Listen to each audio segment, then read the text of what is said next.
వికారాబాద్ జిల్లా పరిగి స్థానిక కేంద్రంలో బీజేపీకి నాయకులు మీడియా సమావేశం నిర్వహించారు. కాంగ్రెస్ చేస్తున్నటువంటి మోసాలను వివరిస్తూ ఛార్జ్ షీట్ విడుదల చేశారు. 6 గ్యారెంటీలు అని చెప్పి 66 మోసాలు చేశారని వెన్న ఈశ్వరప్ప తెలిపారు. జనతా పార్టీ పరిగి నియోజకవర్గం ప్రెస్ కాన్ఫరెన్స్ కి ఈ రోజు ముఖ్య అతిథిగా విచ్చేసిన మా వికారాబాద్ జిల్లా అధ్యక్షులు గౌరవనీయులు కె మాధవరెడ్డి గారు, అట్లాగే పరిగి నియోజకవర్గం సీనియర్ నాయకులు రాష్ట్ర కార్యవర్గ సభ్యులు ప్రహ్లాదరావు గారు, అలాగే రాష్ట్ర కౌన్సిల్ మెంబర్ అంజన్న గారు, జిల్లా ఉపాధ్యక్షులు రాము యాదవ్ గారు, మహామంత్రి అయిన ప్రధాన కార్యదర్శి బి రామచంద్రయ్య గారు, సెక్రటరీ వెంటయ్య గుప్తా గారు, పట్టణ అధ్యక్షులైనటువంటి బాలకృష్ణారెడ్డి గారు, వివిధ మండలాల అధ్యక్షులు, ప్రధాన కార్యదర్శులు అందరికీ హృదయపూర్వక నమస్కారం.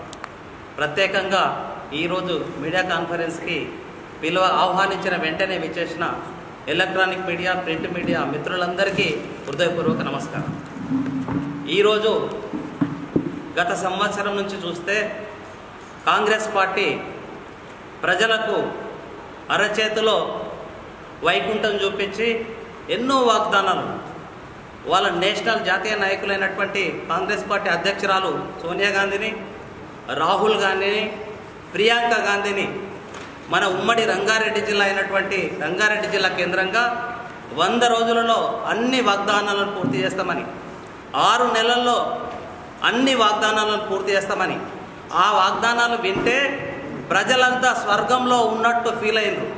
అలాంటి సందర్భంలో ఒక్క వాగ్దానం 100 రోజులు చేస్తామన్నటువంటి జాతీయ అధ్యక్షురాలు చెప్పినటువంటి నేషనల్ కాంగ్రెస్ పార్టీ, ఖర్గే గారు చెప్పినటువంటి విషయాలు కానీ, రాహుల్ గాంధీ చెప్పినటువంటి విషయాలు కానీ వాగ్దానాలు ప్రజల ముందు ఉన్నాయి.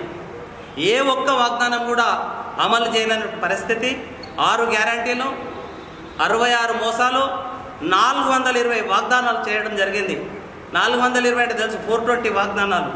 అలాంటి వాగ్దానాలు చేసే సందర్భంగా ఈరోజు ప్రజలంతా కూడా ఎదురు చూస్తూ ఉన్నారు.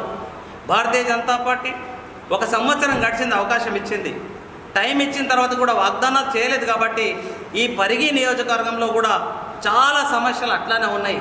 అభివృద్ధికి నోచుకోవడం లేదు. ఏ గ్రామాలు చూసినా కూడా గ్రామానికి, పెద్ద గ్రామానికి కానీ మెయిన్ రోడ్డుకు కానీ మట్టి రోడ్లే. 60 సంవత్సరాలు 70 సంవత్సరాలు స్వాతంత్రం వచ్చినా కూడా మట్టి రోడ్లతోనే ఇంకా మన జీవితాలు గడుపుతూ ఉన్నాం. అన్ని రకాలుగా పరిగి ప్రాంతం వెనుకబడి ఉంది. మనకు ప్రామిసెస్ చేసినారు అన్ని వర్గాలకు, సబ్బండ వర్గాలకు, యువతకు చేసినారు, మహిళలకు చేసినారు, రైతులకు చేసినారు. ప్రతి ఒక్క వర్గానికి కూడా ఎంతో ఆశతో ఎదురు చూస్తున్న సందర్భంలో అన్ని నిరాశ గారిపోతున్నటువంటి సందర్భం.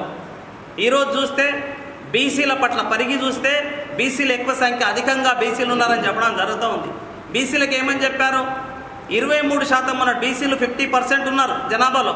కానీ 23% ఉన్నటువంటి స్థానిక సంస్థల ఎలక్షన్లలో సర్పంచ్లు కానీ, ఎంపీటీసీలు కానీ, జడ్పీటీసీలు కానీ 23% నుంచి 42% చేసిన తర్వాతనే కామారెడ్డిలో బీసీ డిక్లరేషన్ చేయడం జరిగింది. చేసిన తర్వాత స్థానిక సంస్థల ఎన్నికలకు వెళ్తామని చెప్పడం జరిగింది. ఆ సంగతి ఏమైంది? ప్రభుత్వం 1 year అయిపోయింది ఇప్పటికి కూడా. అలాంటి సందర్భం.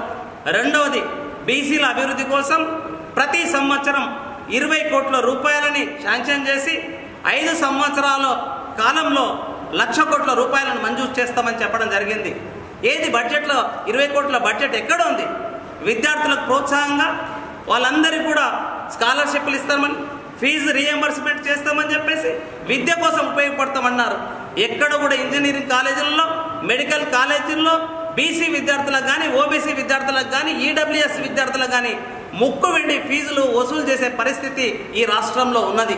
ఆ విద్యార్థులు అవస్థలు పడుతున్నారు, తల్లిదండ్రులు అవస్థలు పడుతున్నారు. ఈ అవస్థలను ఎవరికి చెప్పాలి? కాబట్టి ఈరోజు భారతీయ జనతా పార్టీ ప్రజలే మాకు న్యాయ నిర్ణేతలు, ప్రజలే వాళ్ళు నిర్ణేతలు. కాబట్టి వారి ముందుకు ఈరోజు పరిగి నియోజకవర్గం నుంచి మేము ఛార్జ్ షీట్ని తయారు చేసి ప్రజల ముందుకు ఉంచుతా ఉన్నాం. ప్రజా సమస్యలమైన ఇంకా ముందు కూడా పోరాటాలు చేస్తాం. అన్ని వర్గాలకు న్యాయం జరిగేంత వరకు భారతీయ జనతా పార్టీ కలిసికట్టుగా అందరి నాయకులను కూడా పోరాటం చేస్తామని ఈ వేదిక ద్వారా తెలియజేస్తూ, ఇకనైనా రాష్ట్ర ప్రభుత్వం కానీ, ఇక్కడ ఉన్నటువంటి ఎమ్మెల్యే గారు కానీ పరిగి అభివృద్ధి కోసం విశేషంగా కృషి చేసి, ఎందుకంటే వెనుకబడ్డ ప్రాంతం వెనుకనే ఉండాలా. కూటబెట్టి దూరంలో హైదరాబాద్ పక్కన ఉన్నాం. హైదరాబాద్లో ఎంతోమంది అభివృద్ధి అవుతున్నారు. మా పరిగి పిల్లలు అభివృద్ధి చెందొద్దా?